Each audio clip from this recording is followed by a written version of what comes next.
Welcome to Mobile Armor Radio, the podcast for all things Mecha. Jumpship incoming.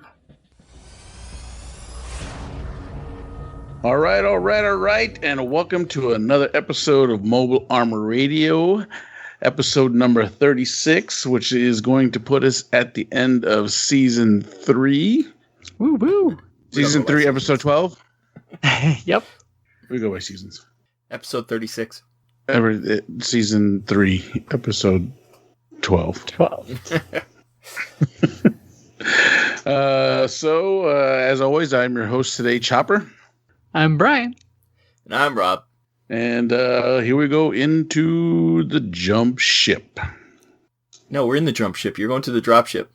Damn it, again! 4 seasons. Here we go into the Dropship. I'm not going to edit that out either. No, you should leave it because it's awesome. Dropship landing. All right, and into the Dropship. So we're going to see what we've been doing. I'm not going to say that this is going to be very long for me again, but I did do something. And that being said, Mr. Novak, on to you. Yeah, so last episode, listeners may recall, I had worked on some Dead Zone Striders, some little mechs for a 28 millimeter scale, and I had done them up in the in a fashion to kind of match the 08th MS team Gundams. In a just a fun way with a whole bunch of like bits box contraptions and whatnot, but it was 100% Mantic pieces, which was a fun part. Well, the evolution of that is I actually did get around to painting them. Oh, nice. Yeah, and I gotta say, like, I'm really happy with how they turned out. I've got them often like set up next to the original like Easy 8 one that I did. And I think there's a combination of better paints being used and probably just general less wear and tear because that other one I've had for a couple of years now. But they look really sharp. I really like how they turned out. That's good. It looked really good in the pictures. Yeah, I need to get some better pictures of them because like I also drew like I cobbled together like these shields. And I don't think in the pictures that I took you can see I did draw the 08 on the shields, which turned out really nice. I was really happy. Did you use a Sharpie or a liner pen? I used I'm trying to remember. It's not officially a liner pen. I think it's just a fine-tipped Sharpie. Yeah. Those work just as well for liner pens, FYI, hobbyists listening. Yeah, they're probably a third the cost too. Liner pens are expensive. Oh yeah. But yeah, so that was a fun thing. And then recently, to kind of follow up on that, is within that game space, there's a new update for beta rules for Firefight, Warpath Firefight, which is a kind of it's not a skirmish. It's like the next level up. It's a tabletop war game played kind of on a 4x4 type scale. And we'll call it squad based, even though it really isn't. Yeah. Squad based is probably the best way to describe it. And but with that came the need to flesh out more of a force so I could actually field my Earth Defense Force, and which are all painted up like the Earth Federation from Gundam. So I came into a whole bunch of GCPS minis, which are kind of the Starship Trooper looking dudes. And I pretty much doubled the size of the force that I had, with a lot more of the special weapons options available to me. So I don't know. I was talking to these guys ahead of time. I'm going to probably be moving pretty soon. So I'm not sure when the painting of them was actually going to take place. But I am looking forward to painting up my whole GCPS force to be, the Earth Federation from Mobile Suit Gundam. It's going to be That'll GCPS, be awesome. for sure. Not What was that? Enforcers? GCPS, not Enforcers? Yep, GCPS. Not Rebs, because they don't have Rebs in Firefight? Not yet. From what I hear, you can play, if you want to, you can play Rebs by using the GCPS rules. Proxying it, yeah. Yeah, that's just dumb. Yeah, But, especially Firefight. I think Rebs should... I don't know about Warpath, but for Firefight, for sure, there should be Reb forces, but we'll see. Yeah. It's not out. It's all beta so far, so who knows? Yeah, it's still beta. They still might show up. It might be a while. But I'd be really psyched to have an official Rebs list in there.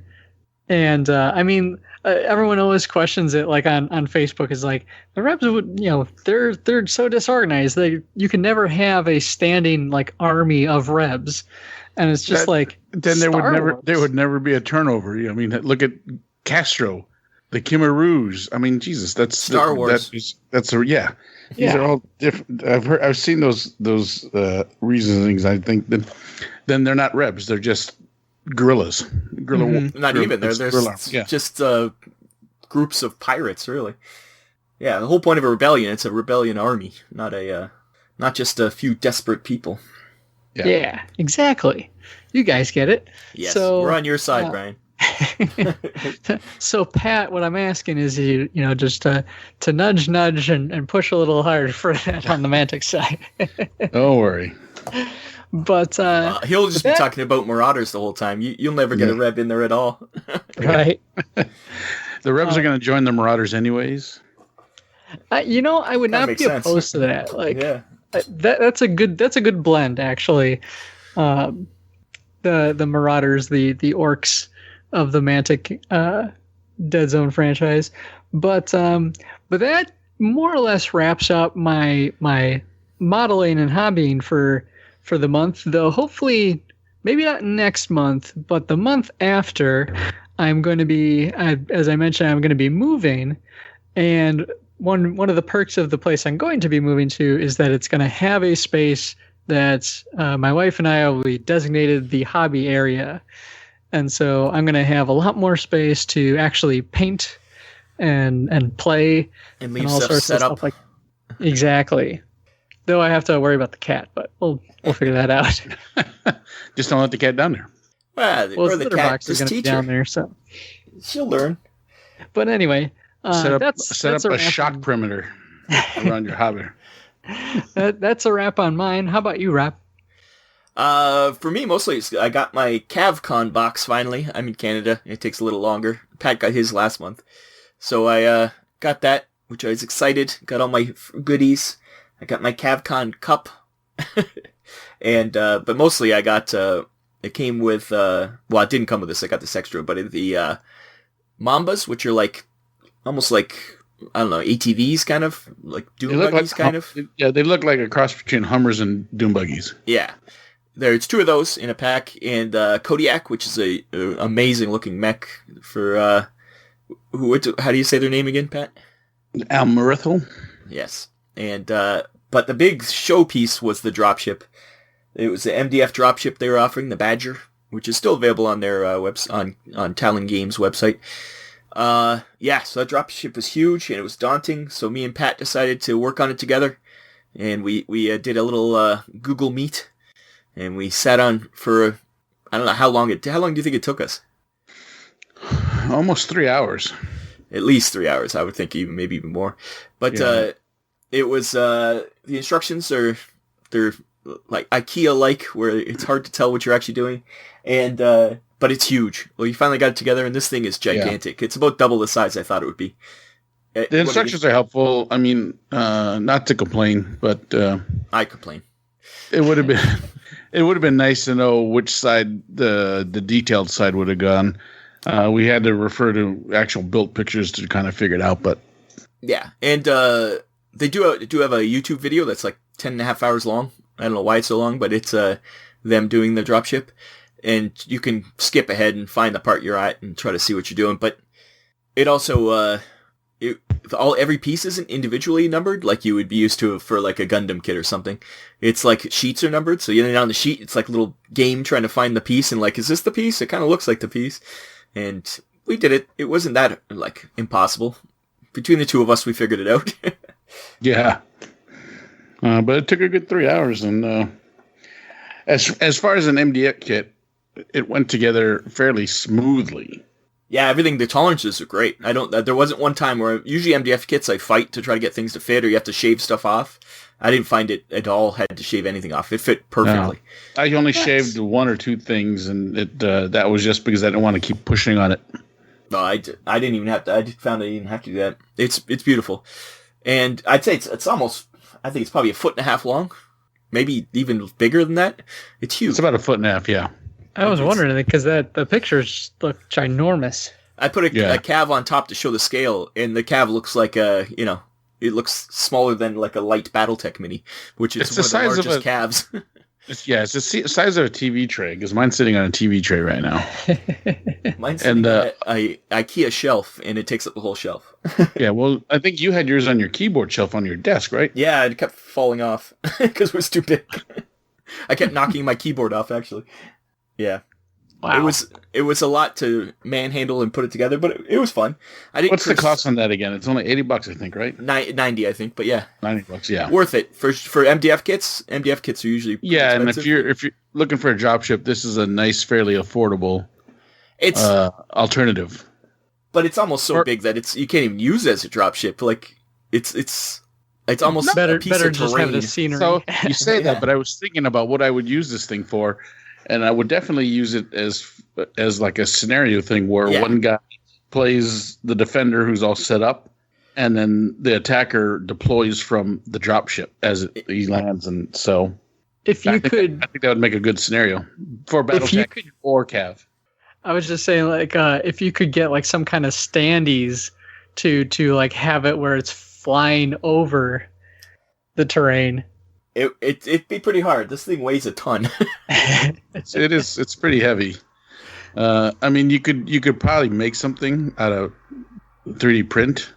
Even then, I wouldn't trust it. I would think you'd have to buy like or one of those clear boxes you can buy, like those, like PVC boxes that people put plants on and stuff. You could use that, I guess. But I would see it more as like a centerpiece. You put it there and you defend the dropship. Like you're retreating or something.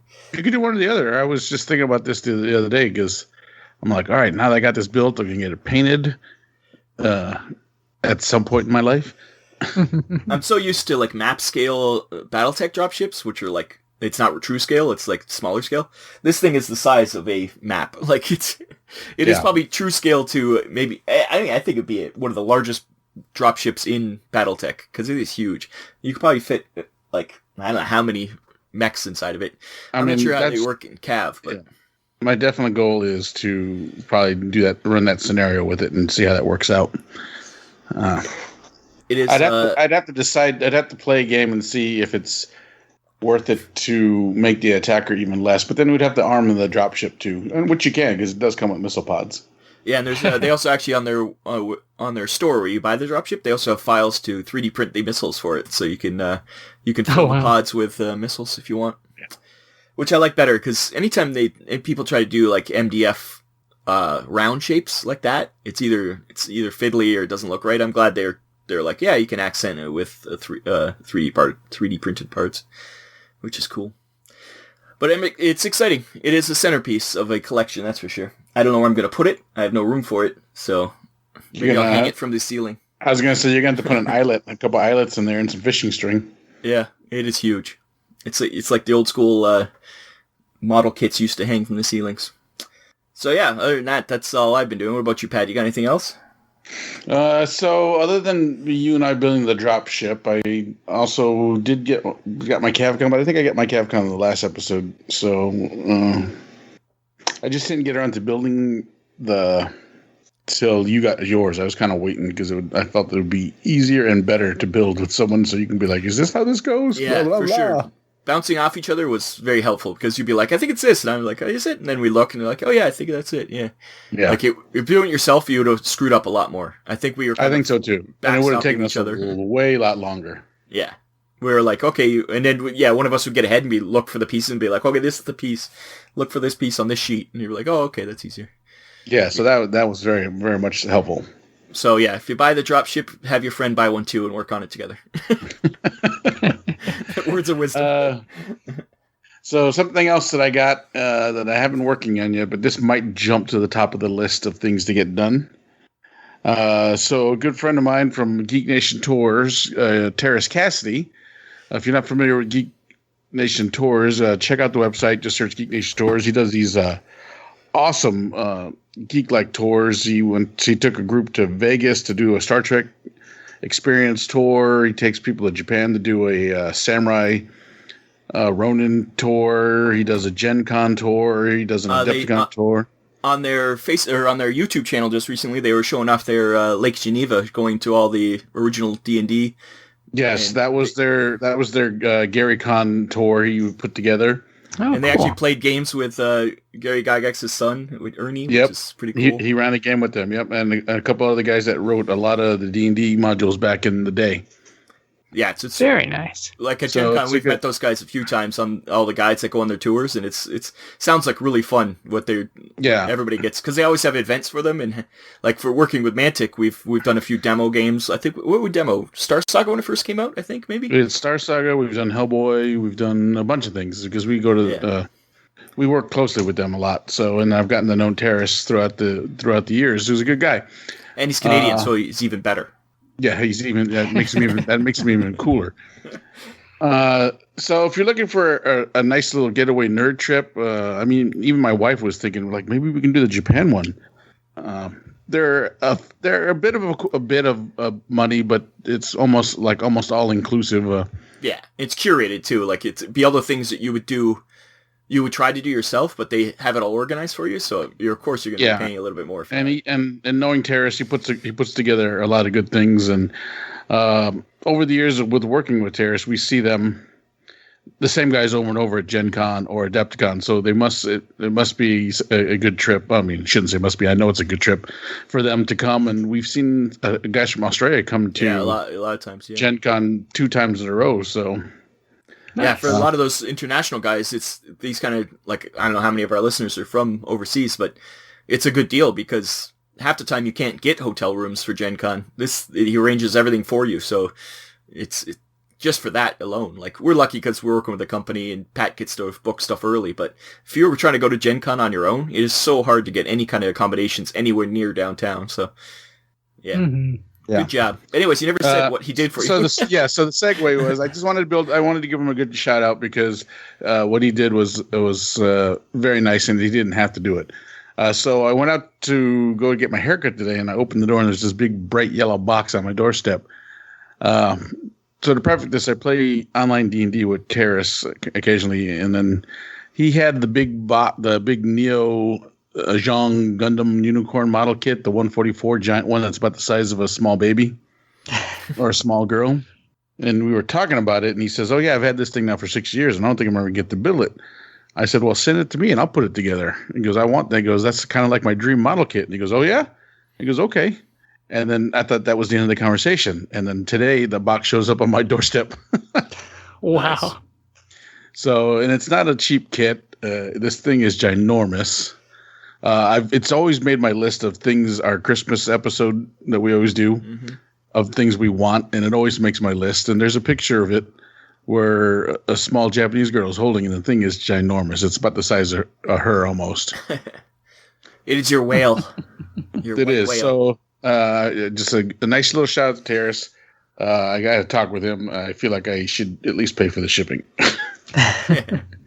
Especially coming from Canada, it probably costs more to ship. I know. That's why I was like, "Oh my God, Terrace, you didn't have to do that." I mean, Canada shipping is an entity unto itself. But yeah, super nice of him. He's a super nice guy. So that's pretty cool. If now things are starting up, the tours should start to happen. They're great tours. I mean, he does a Lord of the Rings tour where they actually got to go hang out with Weta Workshop for a while too. So sweet. Yeah. And then we actually got to meet the Weta Workshop people at Gen Con. So, Yeah, you'll do great little things on his stores. Like, I mean, just like I said, just meeting what a workshop is in itself a trip in itself, you know? This isn't a paid advertisement. We're actually seriously like him. Yeah, no, let me be clear. Well, not sort of. It is a paid advertisement. He did give you a giant Gundam, so. It's not a sponsorship, but I'm just giving him a nice shout out. So, but I think I think what I need to do is I need to just reorganize the basement because right now it's kind of in shambles. That would screw up the whole idea of a dragon horde. You're supposed to just lay on everything. It's supposed to be just.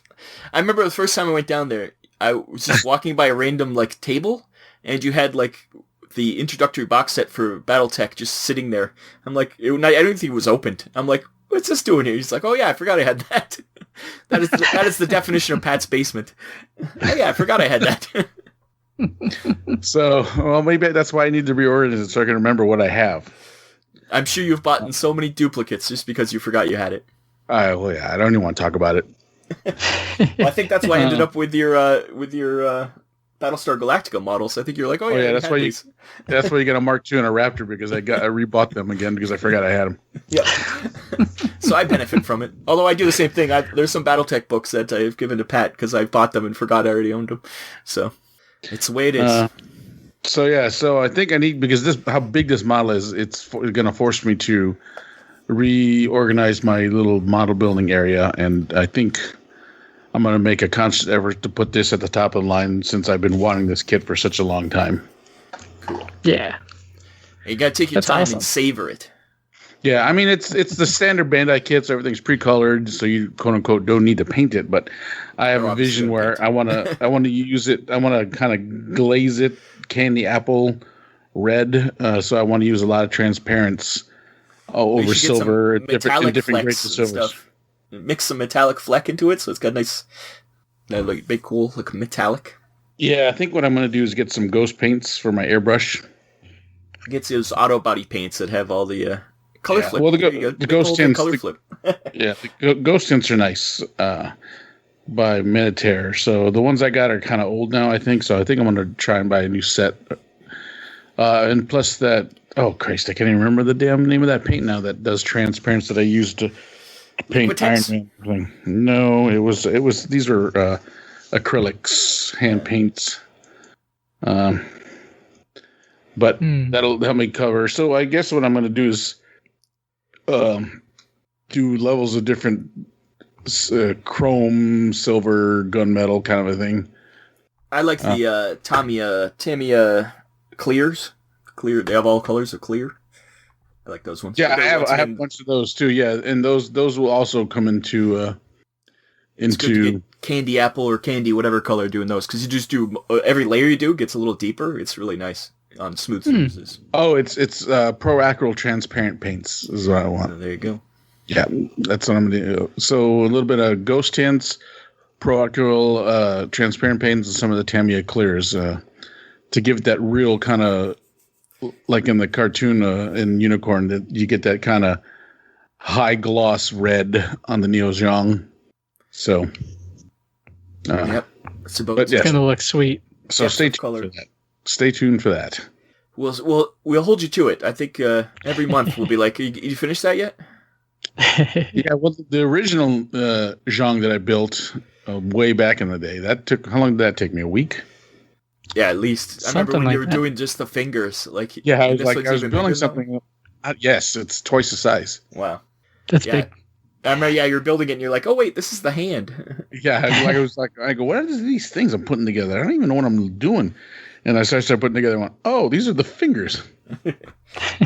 And I was like, oh my God, this is a lot bigger than I thought it was going to be. So this one's even bigger, so that's pretty amazing. Because that thing's huge. The one you did already was huge. Yeah. It's got its own shelf, basically. Yeah. Cool. Well, all right, well, let's move on to the ComStar and see what's happening there. Hey, you got it right. Message from ComStar. All right, hit the ComStar. Let's see what kind of books, RPGs, things like that we're rolling into. And let's start out with Mr. Harper. Yeah, I got some news right off the bat. They're doing a new Transformers deck building game. They already have I don't know if it's a CCG or a LCG, but this is different. This can be... I think it's a CCG, because I've played it. So it's random decks. I'm not even sure. I don't even think they're making that anymore. If they are, they might be still making this. This is a different company, anyways. Making a deck building game. If you don't know what a deck building game it is, Marvel Legendary is a deck building game, and you could play it co-op or solo, which is cool. And so that's gonna be fun. Transformers, and since Hasbro's giving out licenses, I can only hope for a GI Joe version. That would be amazing. But I'm excited about the Transformers one. So the TCG, I guess, is canceled. Is it? Yeah. Yeah, I guess it was only been out for 2 years, and I think it's Titan Masters who made it. Announced the final expansion last year, so it's been dead now for a year. I know our buddies over at Family Gamers. They played the CCG or the TCG, I guess, but and they said it was fun. But yeah, I played it once or twice. Yeah, it's a little much to get into. That was the only problem for me. Yeah, well, I just it's anything that says collectible card game stops me in my tracks right away. Hey, yeah, have we all kind of been there? Oh, yeah. Well, I've been there. I've stayed there. But that's not to say I won't play. If someone has it, I will play it, but I will not be buying any of that stuff. Yeah, the back in the day, Magic, that just killed me. I sold my X-Men comics to buy Magic cards, and when I was a kid, and ever since then, I've regretted it. So anything CCG, I'm against it. But yeah, so I'm excited about this though, because it is just comes out in box sets, and like Legendary, where you can just buy the ones you want. Like there's tons of Legendary box sets I just don't have. I have a few, and it doesn't give one sider the advantage like in a TCG or CCG, however you want to call it. I guess CCGs is that trademarked by Magic? Yeah, probably. Yeah, I know tapping. You're not allowed to tap things. You have to. You have to like rotate because they own certain words. Trademark. Yeah, it's heck of a drug. Although Wizards of the Coast did the original one, so that is Magic. So they already did that to TCG. The new one's by Renegade Game Studios, anyways. But yeah, I'm excited for that. The next thing is Strato Minis is a smallish company. They've been doing a lot of alternative sculpts for Battletech, like a lot of the original Unseen. Strato Minis had their own versions of them for a long time. And now they're offering those minis as STLs. They're selling STLs of those, so that's pretty cool. That they realize, hey, we could just sell the STLs too, and you can print them yourself. We've made our time, paid back our cost of sculpting these things, so might as well keep their IPs going by selling the 3D files, which is cool. But if you're not the Unseen for Battletech or the Macross/Robotech minis, a lot of them, I think some were from Doug Ram and stuff too, but generally it's the ones that back in the day FASA got tricked into thinking they bought the rights to and didn't actually have the rights to. So Strato Minis was one of the original doing those. What's that, Pat? Is the Battle Masters of Doug Ram? Yes. Yeah, so a few of them are different, yeah. But they, so they're doing the print your own, and that's cool. Anything that's is a legal way to 3D print things, I'm all for. So it's cool for them to do it. All the links for all this is going to be in the show notes too, if anybody's interested. This one's for Pat. Ultraman is getting a CGI animated movie on Netflix. So I'm excited, man. It's a more of the. It's not like the show. What was the Ultraman show called? I forget. It was just a continuation of his. It's basically Ultraman's kid. Yeah, this one is more the classic original Ultraman. So I think it's just the original storyline where the alien crashes into the pilot guy, and then merges into him to save his life. But it's going to be fun, Ultraman. I haven't watched the other show yet, but I'm excited to. I just love Ultraman. We need to bring Ultraman. We need to bring Ultraman into the Godzilla movies next. Yeah, it would fit pretty well. Mm-hmm. That would be fun. They did a live action Ultraman in Japan, didn't they? Well, that's how it was. It was live action in the beginning. No, I mean like a movie, a newer movie. I don't know if they did it. I don't know if it came out. It never came out. Yeah. I don't, because I was looking for it and I can't find it. Yeah, maybe it never came out. Especially with this year, this last year too. Everything got screwed up. So if it was supposed to come out in 2020, who knows? Right. Another thing, Netflix. Netflix is becoming the home of mechs, which is pretty cool. They announced a show called Mech Cadets, but it's based on the comic book Mech Cadet Yu, which was really fun. I read it back in the day. Well, not that long ago, probably 5 years ago. And it's about a kid who's a janitor, and the world is getting attacked by these monsters, and there's these other mechs come. It's kind of like Ultraman. They come and join with mech pilots, and they kind of have a symbiosis. And this janitor gets stuck with a mech, and everybody's against him, but he has to become a cadet, and so it's about him trying to. He's kind of looked down upon because he was just a janitor, and it's fun. It's all about a ragtag group of kids trying to stop an alien invasion. What more do you want? I ask you, mechs, what more? More mechs. More mechs. Yeah, so Netflix. More. It's all about the mechs. And the only other thing for Mechflix. me... Netflix, yeah. The only other thing for me on Netflix, once again, is Season 2 of Love, Death, and Robots came out. Not any really mech that I can remember episodes. I haven't started that one yet. Gotcha. It's the from the first season to the second season, and just in general, some of the animation in this show is... I couldn't tell it was not real at points. The uncanny value was past. I was just like... Is this real? Wait, is that an actor? Oh, wait, no. There's like, just once in a blue moon, you'd see like, oh, okay, the uncanny valley is a little bit there, but there was times where I just could not tell the difference. It was amazing. Yeah, it was, I also got around to checking it out. Surprise. But I was a little disappointed there wasn't as many mechs. No. And mech battles in it. They're still robots, to be sure. But no, I wholeheartedly agree. Like, the show itself was very like visually just stunning to look at. The episodes did feel a little shorter. I know there was only is there 8 episodes? I think there's 8 episodes, but they're only like 20 minutes each. So I think they're actually only like 15. Yeah, maybe 20 minutes with the credits. Yeah. Yeah, they're pretty short, so you can cut through it pretty quick. Yeah, I watch it at night. Yeah, the whole thing is almost like an hour. But it's definitely worth checking out. But I know those that really enjoyed some of the mech battles and stuff that we saw in the first season, not as much of that this time around. Yeah, but there was a few times like there's some stuff that I think there's one point in a car drives up and I'm like, that looks like a real car. But you're used to kind of like real like solid objects being easier to 3D. Because, hell, half the Marvel movies are fake. Like, it's not really there. And you don't ever notice. But it's the point... There was one episode especially that the character looked real. Like, when they first show him, I'm like, oh, that's an actor. Is this one going to be live actors with CGI mixed in or what? And then I realized, oh, wait, no, that is a CGI character. I was like, holy crap. Like, it's amazing. But, yeah, it's fun. My favorite episode was The Tall Grass. But that's because it's very Cthulhu, H.P. Lovecraft. So that's another of my loves outside of mech is H.P. Lovecraft. So that's another one, very unique art style for that one. Like it was a weird kind of cell shade is not the right word because it was definitely 3D, but it looked like a painting. Yeah, it was an interesting style. Like that's the thing. Like a lot of them all are photorealistic. A lot of them are artistic or. Yeah, interpretistic. I can't even speak anymore. But anyway, interpretistic.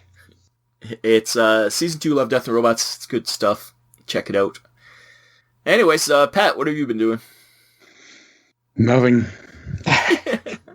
Nothing? Not even a book or a comic? No, I didn't even read a comic book. Actually, I think we read Trial of Ultraman. I forgot about that. That was last time, though. Was it? Yeah, I think so. Because I literally didn't know anything. And the only defense I have is that we've been doing it's gotten warmer, and we've been doing outside home improvement. Oh, there you go. Damn homes taking up real time.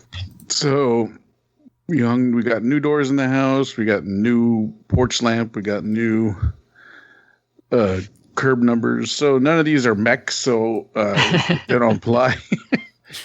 A lot of yard work. I'm trying to even think, did I watch anything on Netflix? See, I didn't even get to start the Love, Death, and Robot thing. I just finished Invincible. I just started Jupiter Legacy. Legacy, yeah. Yeah, there's been a lot of good stuff on Netflix and Prime lately. Like they've a lot of shows coming out. For some reason, it's weather's getting warmer and there's more shows coming out. It's like this is supposed to be winter shows. The tactical for Redline. Oh yeah, the TRO. I'm sure we'll be talking about that in the hangar. Yeah, so I mean, I read that. I think that's the last Mech thing I read. There you go. The technical readout for Redline, which was great. I thought it was really, really well put together. If any of you guys have read it yet, it's things like these things, and I know we've harped upon this in the past about fluff and really getting us to be immersed in that world. Cav was able to do it. Battletech's able to do it, and I think Redline is heading in the right direction with getting you immersed in the world with that technical readout. There's short little snippets that they've been putting out. They put out a short story too, didn't they? Yep. During the Kickstarter. I seem to remember it was really good. So mech related, I think the TRO was the last thing I read, and it really kind of puts you into a mind of where you want to go with how you want to play this card game or what kind of forces you want to put together. So yeah, because you see the mechs with the description of them and kind of looks a little history and some of their pilots, and it really is a fleshed out world. It's pretty cool. But once again, we'll be talking about that in the hangar, I'm sure. Yeah, definitely. So I think for me, that's all I did. No excuse other than I suck. Brian, what do you got? Well, I've a lot of the same of last month, though I have been making an effort to start making a dent in my Netflix queue, at least for the shows that my wife has no interest in, and so I've continued to pick away at Front Mission 3, just kind of pop it on every now and then. Just kind of a fun little half-hour battle goes by, and then take a break. But I'm at a boss fight that I didn't play before, and kind of got the floor wiped with me the first time I played it. So definitely got to rethink the strategy there. But then I've been making a big push to get through 13 Sentinels, and I'm really digging that game. As I kind of mentioned last time, it's a big part is you're following, pretty much 13 characters who are all kind of on their own little, it's multiple timelines because there's this looping effect, and they take place in different eras. There's 1945, 1985, and it's 40-year increments. So the next one would be 20. Would it be 20? It would be 85. It would be 2005. 40-year increments. Oh, 40 or 2025 then. 2025. I can't math. Math is hard. But I'm so I think I mentioned before, the game kind of takes place in two different play styles too. So one is kind of this side-scrollery visual novel kind of game where you're going through it as these different characters, and you're kind of uncovering the story as you go. And then another part is kind of not quite a tower defense game, but it is okay, there's waves and waves of these giant mechanical monsters attacking you, and you have to defend this main thing by controlling your little Rio robots. And it's cleverly done because you have even for those parts, you have your cast of 13 characters, and they all have different loadouts and mechs that have different abilities and whatnot. And you can't you can only use each person 2 times before they have to take a breather, kind of thing. So there's a little bit of management where you're okay, I'm gonna bring this guy, this one, this guy can come this time because next time he'll be in cooldown, but the other one will be refreshed by then. And the story itself is really it's tricky to follow at times because, like I said, there's 13 characters. They're all kind of heroes in their own story, and they all kind of come at the scenario in different ways, and I'm not going to spoil it, but it's pretty interesting stuff. I shouldn't use interesting because it's kind of a weird adjective, but like the way the characters interact with one another, especially throughout this looping process and things that are happening to certain characters, that there's a lot of like backstabbing and betrayal, and is this person bad or are they not? Like there's a lot of what's the term for it? Unreliable narrators at play, and it makes for really, really compelling stories. So definitely check that one out if you guys, if you are into you kind of have to be in that visual novel kind of scene. Like it's not just straight up combat. It's a lot of like, okay, I'm gonna wander around the schoolyard and find people to talk to for a good chunk of the game. But it's good stuff. If that interests you, definitely check it out. Cool. And then I think that it pretty much covers a lot of the mech stuff. I've been in the process of packing, but I did manage to keep Full Metal Panic Victory out of the box so far. I'm going to try and see if I can fit that in just in my day.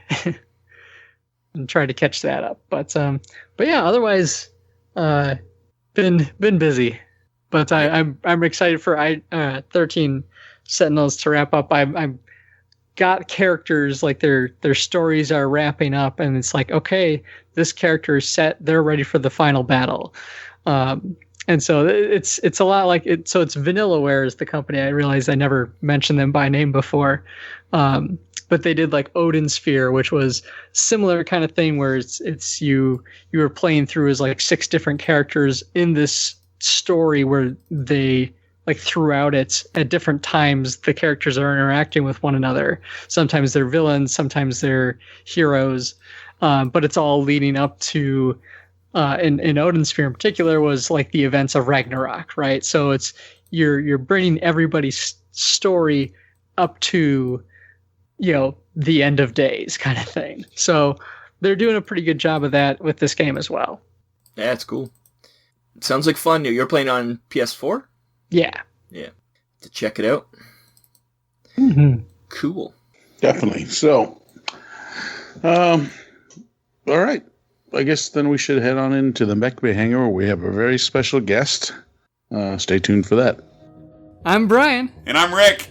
From Dead Zone the Podcast. And you're listening to Mobile Armor Radio. Now entering the MechBay Hanger. All right, and welcome to the MechBay Hanger. Today we have a very special guest. We have Cameron Duker from Saving Throw Studios, who is making the Redline tactical card game that kickstarted Spectacularly. Is that a word? Yes. Lee. So how you doing, Cameron? How are things going? Hey guys, I am doing good. Super busy, and just wanted to thank you for the opportunity to come back on here and pimp Redline again. It's kind of funny. You guys were the very first podcast that I ever went on to like share the game, and now it's almost a year, and as we get ready to grow and expand the game, it's only fitting I'm back with Mobile Armor Radio to talk about the next chapter. So I'm glad. Yeah, we're very excited for this game still. So it's been a long time, but that's good. Well, COVID and Kickstarters, Yeah. I learned to wait. Last year especially was not a year. It was the year that never happened, so everything's delayed everywhere. We're still dealing with it for real. Yeah. So what's going on with the Kickstarter, I guess? So just maybe to recap quickly, like people are like, who is this guy and what is he talking about? So Redline is a expandable sci-fi card game that we kickstarted successfully last fall. It's kind of a mix of like card games like a Magic the Gathering or Hearthstone, right?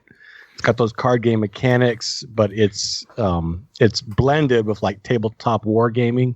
So it's really like tabletop Battletech if you were to kind of play with cards.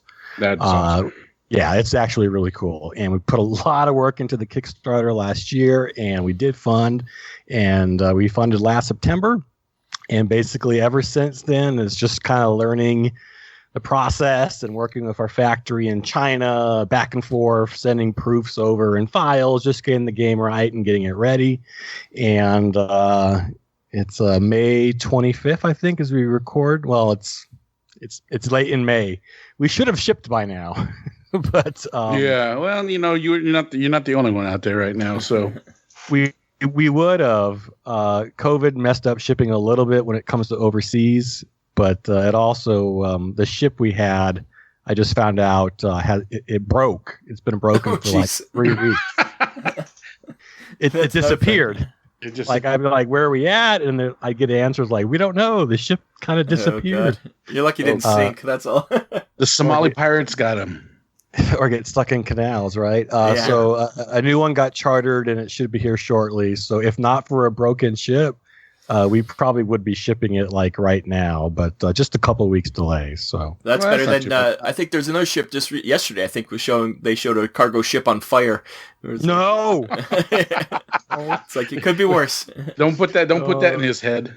I'm not. Yeah, I'm sure it wasn't yours. It's all good.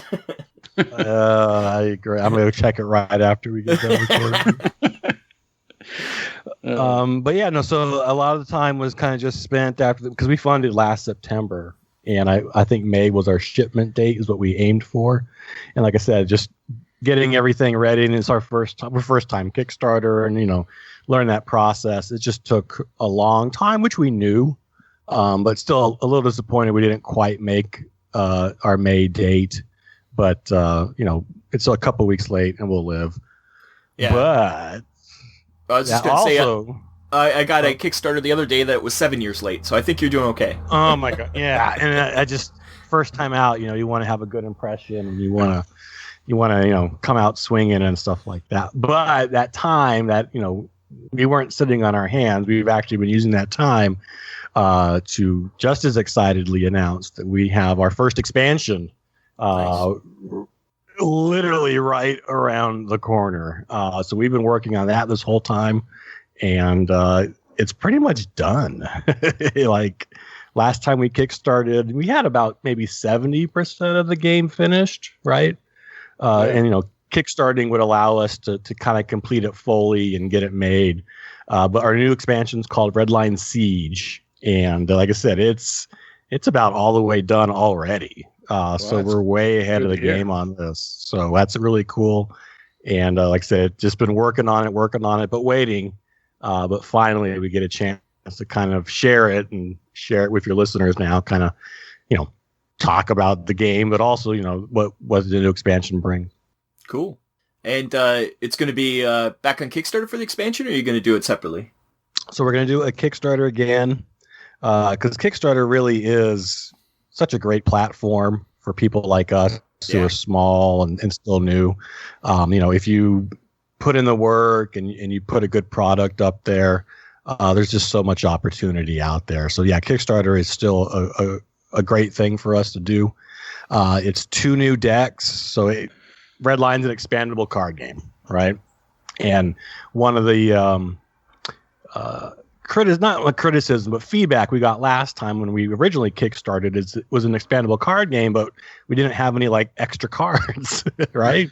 We weren't sure what the reception was going to be. Yeah, and like from day one, backers like, we want more cards, we want more, and like, so we like scrambled at the end, and we offered what was called the upgrade pack, which was like 12 special alternate art cards that kind of missed the cut from the core set. We really wanted to print them, but there's only so much room. But we got a chance to kind of give a preview of what we had in mind for future expansions and give our backers, and we ended up doing it for free. So that's going to come with every core set that comes from the first Kickstarter. But we want to grow on that, and so the expansion is going to have 2 new 60 card decks, new mechanics, new generals, new Afrits. It's just more of everything, and finally give players a chance to really, as we intended, grow a collection, build their decks, and customize them. So that's really exciting. Cool. Yeah. That's the beauty of the deck building games is to switch cards out and play with different Ifrits, especially with the all the variety you guys already have. It'll be fun to. I'm sure there's more in the new decks. Yeah, so we got our artist is a guy named Steven Huda, who actually worked for Catalyst and Ironwind Metals. If you go on our website, redlinegame.com, you'll see our Ifrits look legit. They got that aesthetic to them. They're big, they're bulky, they look really cool. And so he made a whole nother round of new ones, which really excited to share with players. Last time we did offer miniatures of them through the Kickstarter, and we got a new round of minis coming around as awesome. Well. Even better. Those went over really, really well. And, Huda likes to do that for fun. So he's always looking for an excuse to make miniatures. And so, they're really, really cool. And they look so good. Yeah, Pat, you were saying how much you love the TRO? I was looking at it again today. As a matter of fact, just the TRO, I think, is a nice way to really envision these Ifrits and what you're going to be getting and how to be playing them. And it kind of gives you what I was saying about, we were talking about this the other day, and it kind of gives me an idea on how you want to kind of play your Ifrits, how you want to build your little forces together like that. So totally, I totally forgot. Yeah, while we've been waiting for production, we actually made a free ebook, the Redline digital readout. Being old school Battletech player, as a kid, you just grow, you just read those technical readouts over and over until they, the cover comes off. It was just, the lore and the world behind Battletech is great. And that was a big inspiration for us. So from the beginning of Redline, we wanted to, build our own world and making our own version of a technical readout. I think ours is called the digital readout, but was a really good opportunity to kind of pay homage a little bit and have fun with something that I enjoyed as a kid, but to, grow the world of Redline. And like you said, give some history on all of the Ifrits and their backgrounds. And yeah, you're right. If you read between the lines, there's some stuff in there on, how they play in the game. And, it's kind of interwoven very nicely. So that was fun to make. Yeah, it looks good. I mean, and what I even liked about it when I first opened it was that you put a little timeline in it, which kind of hooks me even a little more. And I'm like, oh, wow, They got this little timeline. You can kind of put these stories into it. You can do this, Gives context to where the world works. Yeah, definitely. That's why I do read your Twitter, too, is because every time anything in the real world just lines up with the what's happening in your fluff, you're like, hey, it's happening. So I wrote that probably back when Redline was originally a mobile game back in 2016. We don't need to go there. I don't want to go there. But that was the whole point was to kind of, I think Redline takes place in the year 2060, which is not that far away, right? And so the whole idea was to, kind of envision, imagine we have these fantastic, walking Ifrits, our mechs. How did that happen? How does the world get to that place? Technology is advancing so fast these days. It might be possible in 40 years we actually have something like that the way we're going, right? And so having it be very, even though there's some fantastic elements, really trying to ground it in the current modern day is a big part. And so a big part of the game is the factions we have. And there's the Russia Chinese faction, and they are kind of exiled on Mars. But if you, like you said, you pay attention to the news these days, China just landed their own lander on Mars. And I think China and Russia signed an agreement to team up to make a moon base. So there's this running joke we have in the community. Is it real or Redline when it comes to these stories in the news? Because it's kind of like we're seeing the game kind of take place before our eyes. And, well, it ends in war. So hopefully it doesn't follow exactly. Yeah. It always ends in war. That's just the way it goes. But yeah, the readout does give you a lot of background and everything, too. I loved reading how, like Pat was saying, how everything came to be, and it kind of puts everything into perspective for me. You kind of okay. And then at first I was like, oh, I'm the Earth government for sure, but then reading some of the stuff, I'm like, oh, maybe I'll go the Russian and the Chinese. But yeah, it's pretty cool. I'm glad, because we put a lot of work into not just making the game, obviously, and making the game play cool and have it be fun and deep, but really the world building has been ingrained from the beginning. Like, we had an idea of what we wanted Redline to be, and the cards are a way to express that. You know, they got flavor text, and we have recurring characters, and those characters are mentioned in the readout. And just, again, we're just trying to build layers with the game, so it's just not a card game, but there's a whole world and backstory behind it, and it's been super fun to do it that way.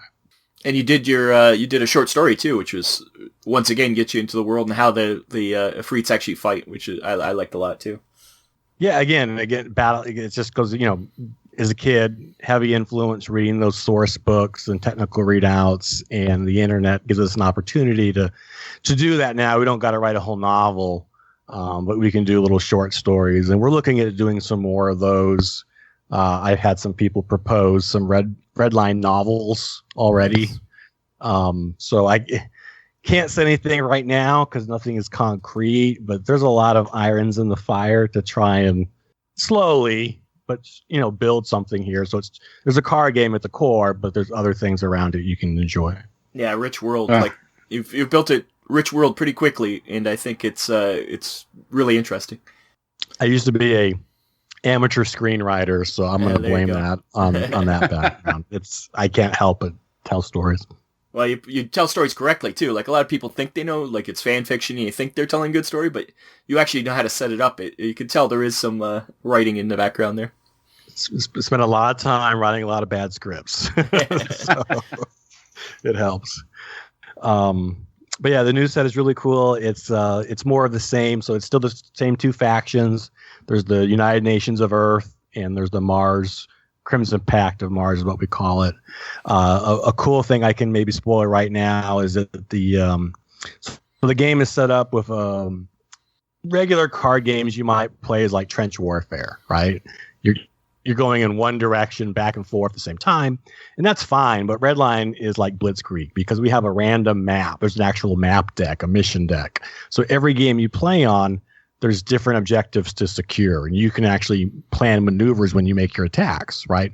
Combat's also simultaneous, but you can go left or right and flank and ambush. And so the missions is what really makes the game kind of stand out and be unique. But now there's a way to kind of, once you've taken missions with the new set, you can actually start to fortify them and build upon them to make it a little easier to defend, but also open up new abilities to make your opponent unhappy with you. And so again, just being able to, new mechanics in the game, give people more deck building options. But really, the first game was really about making that foundation.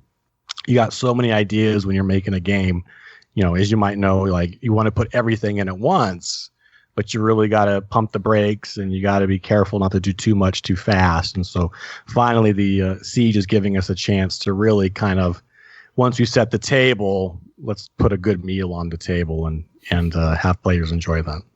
Terrible analogy, but actually, I thought it was really good. Like I said, I'm an amateur screenwriter. So do you feel like in future expansions you'll continue to build on the U.S. and the Chinese-Russian factions, or you feel like you'll bring in new factions that you've made up, or even continue with like the Brimia? So yeah, okay. So this man has read his story. So there's another faction in the game who kind of made all of this fantastic technology. It's the Brazil, India, Middle Eastern Alliance. They disappeared, so they're gone. And again, they're not coming back anytime soon. I didn't say they're not coming back. Wink. But no, and I've mentioned this before, so it's not like brand new news, but we do have plans to introduce a mercenary faction down the road, and then like an industrial faction as well, with different Efreets and again different play styles. But we do want to expand from the two factions. Again, it's just a matter of timing, and the game is still super, super young, so we don't want to go too big too fast. But Yeah, definitely room to grow, and we've kind of hinted at it in the lore a little bit that, there's these big, powerful companies out there, and they have a say in things, and there's mercenary and pirates that exist as well. So they're coming. When, I can't say, but we definitely we have a good idea of what they'll be. It's just when do they show up. Well, so far you've set it up. You're doing an expansion a year. Are you going to keep up that rate? So I shouldn't say. I don't know. So the new expansion is done, right? And this was a big thing. We wanted to make sure it was finished already. So our Kickstarter is going to start. We're aiming for mid-July, right? Nice. So very, very soon. Again, once, of course, that's delivered, we want to give players a chance to really get new cards quickly. We don't want them to wait a year because that kind of sucks. So our goal, and we're still working on it, but if the Kickstarter fund's not going to take it for granted, but our goal will be able to get this like product made, printed, shipped in like 2 months, 3 months max. So, and that's the pace we'd like to establish going forward, like a real quick turnaround, because we spent so much time laying a foundation in this past year, trying to get connections and our systems in place. And that first time, we're doing everything the first time, making a game from scratch. It's a lot of work. But the benefit is now we have everything in place that we can do things a lot faster. And so we'd like to maybe do 2 expansions a year. Nice. Yeah, that'd be great. Again, it's an expandable card game. And we mean that. It's not like when we feel like it. Like, that's a promise we want to keep to our players and backers, is that keep making new content so you can actually invest in this game and feel good about it, that it's still going to be there later on if you still want to play with, keep growing and getting bigger. And you've made those relationships with, it's printed in China? So the game's made in China, so just working with that factory and learning what they need from us and how to make things faster. Building relationships. That takes a while to get that built up. We got lucky. We found a pretty good company right away, and so they've been very, very helpful with all the questions I have. Building up our art team. Haven't even mentioned, but go on the website, redlinegame.com. We got really good art. I'm going to brag for a second. Yeah, go ahead. I mean, the stuff on here is awesome. I'm looking through the card gallery. I think that's what attracted us to it in the first place, was just how professional it looked. Like, you see a lot of games, new game companies, either, especially going on Kickstarter, the art looks fine, but it's not, yours is like top of the line art. Like, it's not even a question. It doesn't look like a brand new company. It's obviously you've got a really good artist in the pocket there. Fake it till you make it. So we put a lot of time in working with our artists, and we got a whole mix. We got a mix of professionals, students, hobbyists. We even had a girl who was in high school last time, right? She had to get her work. She had to finish her work in between like remote learning and stuff like that, right? But building up that art team to really, tell stories with the art and build that world and show more about Redline besides just the freaks, like the people that live here and what do the cities look like, and aircraft in Redline. They're there, what do they look like? So it's just getting that art, but to get a lot of good art, you need a lot of relationships. So that's part of it. Working with our printer who makes our miniatures and building that relationship up. So like I said, we got the systems in place that we're pretty confident we can knock things out pretty quickly now. The hard part is making the card, like designing the cards, but getting things produced and made and shipped should be super, super fast now. So that's the least of the worries. So you got the foundation built. You just have to keep adding. Yeah, and that's the fun part, and that's the exciting thing, is to where do we go from here? But it's just, again, trying to go slow and do it the right way and build for the long term instead of just trying to rush something out quick for the sake of saying you got it done quick. Sure, and we're not joking. If you really are curious to see what the art is, go to redlinegame.com and just kind of look to the card art. I'm looking through the card gallery, and that bunker picture is really awesome. The hidden ambush picture is really cool. I know all the art that's coming. So like if you were impressed by what came before and what we call the core set, Redline Siege is taking it to another level. Like the art team really knocked it out the park. Really nice, but see, that's awesome. Nice. The new Efreet designs are solid, and we treat those like the characters in our games. So we make sure every Efreet gets on a card or two, and they look awesome. And so it's just like, yeah, the art is great, but Siege really has stepped it up from where we started from. So that's really cool. We can't wait to get in our hands. We got to. When do you think? Do you have any clue about when backers will start getting it? So the shipment should arrive, I think, June 9th. And now that I said it, it's going to get delayed again. Yeah. And so as soon as it gets here, it's just going to take some time to get off the docks. Yeah. Best case scenario, I mean, I'm in Arizona, so I'm not too far from the coast. I'm hoping maybe around like June 15th, we can start getting it shipped. That's kind of if everything falls in place, but we're due for some good luck. But if not, then it should be pretty soon afterwards. And then the idea is to get the game in people's hands. They can start to play it. And then again, to follow up on that expandable card game promise, to launch the Kickstarter for Siege shortly after. And we're going to be doing spoiling the new set very shortly as well, so players can kind of see what's coming is when they get their hands on the product too. Nice. Are you adding any new rules with the Siege set? I'm sure you might have mentioned that. I think I might have missed if you said you were not. Yeah, just very few. Again, being an expandable card game, we're not rewriting the playbook. We're just adding. We're not even really adding chapters to it yet. But the way you interact with missions can change a little bit. There's 3 new mechanics, keyworded mechanics in the new set on top of the old ones. Okay. And so these are extra abilities that you can give your Efreets and that you can use to build decks around. But really, so there's 3 keyword mechanics, but when you add in the 2 mission mechanics, it's probably about 5 in total. Okay. So and that's a good too much to learn. Yeah. No, the game is if you've played any card game in these last couple of years, you should be able to pick it up and play it pretty quickly. You draw 7, you drop 1 land a turn. We call them resources. You expend, which is our version of tapping or paying for things. So it's got a very the card game core is very solid and strong, right? But really, it's the combat that is really different and unique because combat is simultaneous. Combat involves maneuver. So you can go a couple turns dodging the enemy and having no fighting at all because your ship's in the night. You keep missing each other. And that's part of the strategy. Like, am I strong now? Do I want to engage? Right? Do I want to meet head to head and fight my opponent? Do I need to try and avoid them? So while you're planning your maneuvers, you also have to anticipate what is your opponent thinking? Where are they going?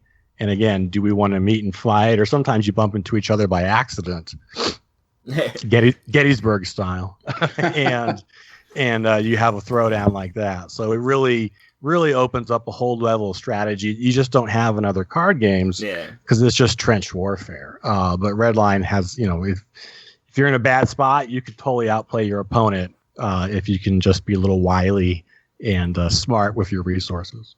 That's why I always found a problem with Magic is you put down a weak creature and he gets killed right away. You don't get time to build up if somebody gets a big creature right away. So this sounds like you can, even if you put down a weaker Efreet, he'd be able to avoid so you can build your army up before he gets wiped out. Yeah, exactly. If you got a weak guy, that you'd probably want to try and you could either keep him at base, he doesn't do anything, or send him off on a mission where you don't think there's going to be any action, right? Yeah. Light Efreets have like a scout ability. When we built the game, and as you mentioned, weak guys, sometimes they get outclassed pretty quickly in a game. They're useless, right? You got to have your scouts. You got to get your recon. So these little guys can still kind of go off on their own operations away from the big fight, and they can still contribute. And a lot of them have abilities that will boost your entire squad, and they're usually faster, so they're a little more harder to hit. So they still have value even late game. You want to build a well-rounded force, but just because it's turn 6 doesn't mean a 1-drop still can't contribute in the game. It totally can. Yeah, it's cool. But that was important. We built it that one. Yeah, it sounds fun. Like that's very interesting.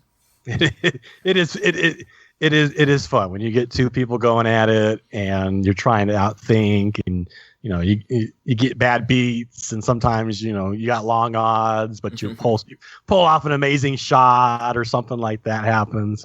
Combat is really interesting because there's so much, not in a bad way, but just unpredictability. Things can go really wrong really quick. Like in Battletech, a headshot will end any game really quickly, right? Yeah. Yeah. Or, sometimes you can really be the hero and just dance around your opponent. They can't hit you they just can't hit you, and you can survive a little bit longer than you probably should have. Yeah, it's cool. It's part of the fun. Cool. Anything else, Pat? You got any more questions? I don't. I mean, he was, we got things coming out. We got a tentative date. I'm not going to say set date because that would be, we got new artwork. We got TRO. Anything else coming down the pipeline for other than the expansion, like digital stuff? Digital stuff, like another short story or anything? So we got a couple short stories. I'm not a great writer, but I'm also a slow writer, so it just takes a long time, especially right now with Siege getting ready to drop. I was hoping I could maybe get another story out there because I got so many ideas. But I don't know if I'm gonna have time. But like I said, we got some fans in the community that want to do their own stories, and I've had some proposals for like a novel already, which is a really cool idea for a story. Again, it's just you can't do everything at once. We got to do it slow. The technical readout, I'm really glad you guys enjoyed that. We have a bunch of new Afrits coming into the universe. There's a good chance we may expand the DRO. I don't know if that means we do an add-on, a separate one, or expand what we have. Do it by call the next one Siege. Yeah, show us the new ones. Yeah, that'd be great. Yeah. Okay. Yeah. The first one we called 2060. Throw it back. Has the time moved up with the new expansion, or is it still 2060? It could be 2060 Siege. It's still 2060, but we might, we could probably just do a DRO Siege. We'll see. We got some ideas, and I don't want to get too ahead of myself, but the Kickstarter, we'll have it figured out by the Kickstarter, and maybe you might be happy. I do love the idea of giving all your expansions a name, like so it is identifiable. Because there's nothing worse than you're playing certain card games and they just put out new expansions. You're like, okay, which one is this? Is this come from, you got to figure out where everything's from. But I like the idea of having it named. You can thank my partner for that. I was going to do the boring wave one, and he's like, we should probably give it a name. No, I love the names. It's a good idea. Yeah. Oh, yeah. Naming is the way to go. That's for sure. No, it was the right call. And Siege kind of ties into some of the new mechanics. So it's not a random name. And as the game goes on, we can use that to maybe tell some stories. So and expand, again, you got so many ideas when you are building something, and you just got to wait for it to play out. But yeah, a name is a good idea, and it just makes it more flavorful. Yeah, exactly. And it sounds cool. And the logo looks cool, and like I said, it ties into all the new stuff. Now we're excited. Well, this is the time because it's going to be real Redline busy here really soon. So it's going to be an exciting time. Yeah, we can't wait because you guarantee we'll be talking about it a lot on the show because we're so jazzed about it. And I appreciate it. You guys were the first podcast that I came on to, and I was just a little no-name guy, maybe with some decent-looking mechs, and you brought me on the show, and you guys have been big fans ever since, and promoting the Kickstarter and telling people and to bring me back here, and I appreciate that, and I'm glad you're excited, and I want to reward that and make it worth the investment because there's so many games out there. I know. And really, it's an investment. If you're gonna, pick up a game and get into it, you could be playing anything else. So how do you spend that time? Hopefully, if it's a Redline, you feel like you got something out of it. So that's what we're trying to do. Awesome. Yeah. Well, thank you. I mean, it's been our pleasure actually. when you do all the right things, it's not hard to be excited about some things, you know?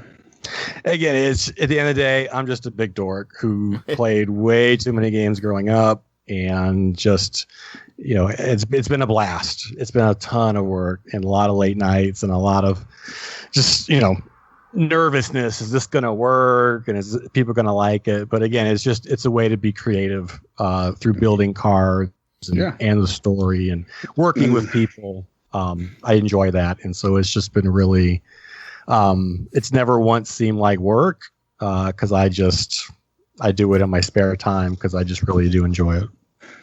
So hopefully people who are on the fence, when they get to see the actual product come out and see people playing it, they'll want to join in and get their own set of cards. And by the time the second Kickstarter round, we'll hopefully have a more of a player base.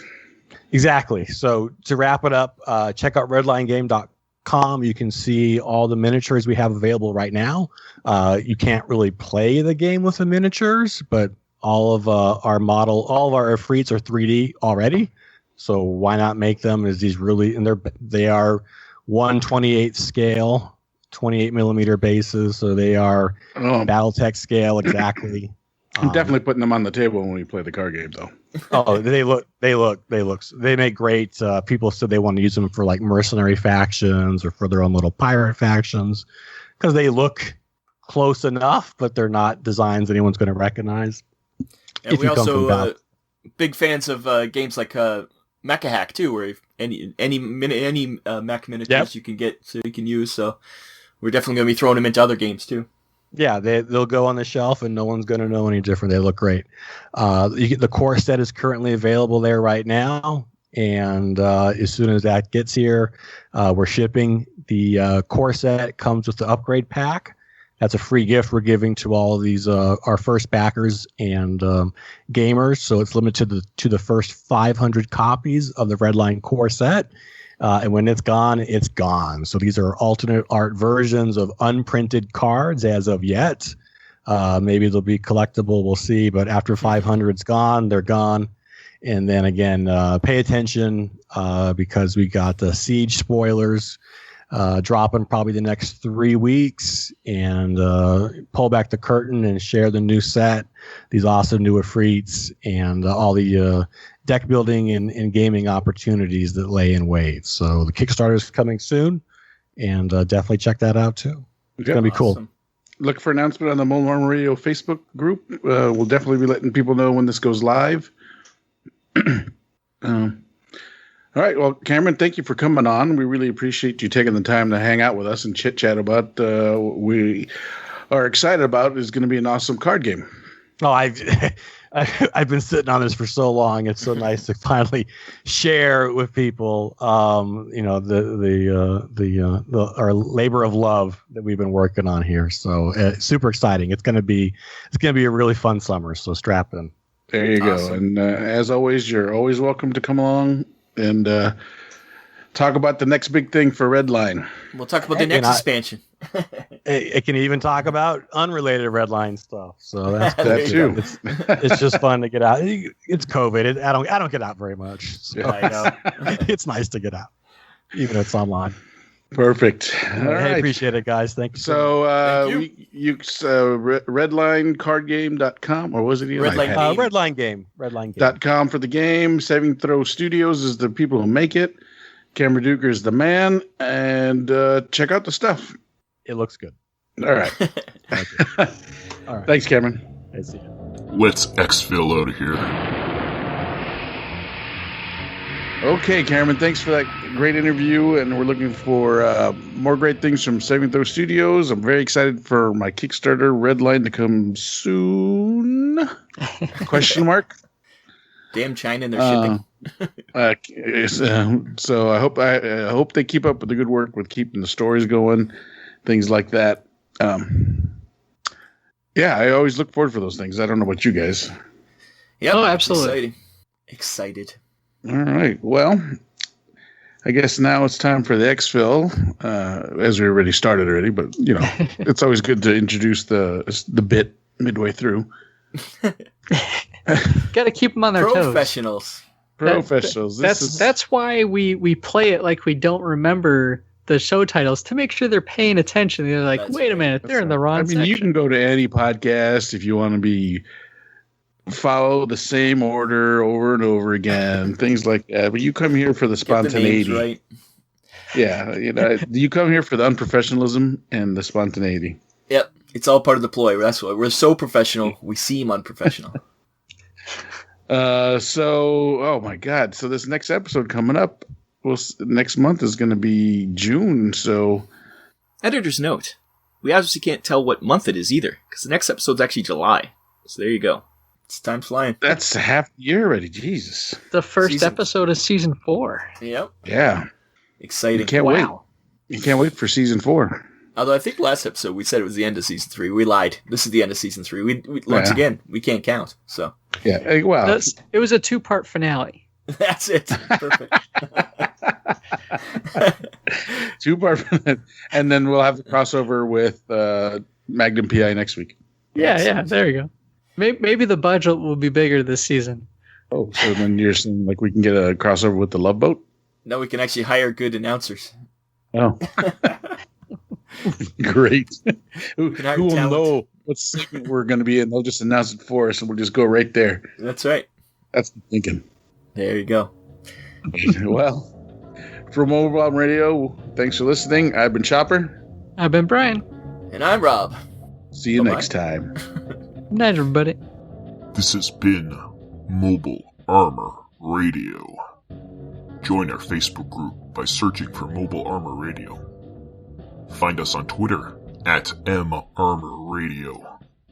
Find us on iTunes and visit our website, mobilearmorradio.podbean.com. Join us on the first of every month for more Mecha discussion.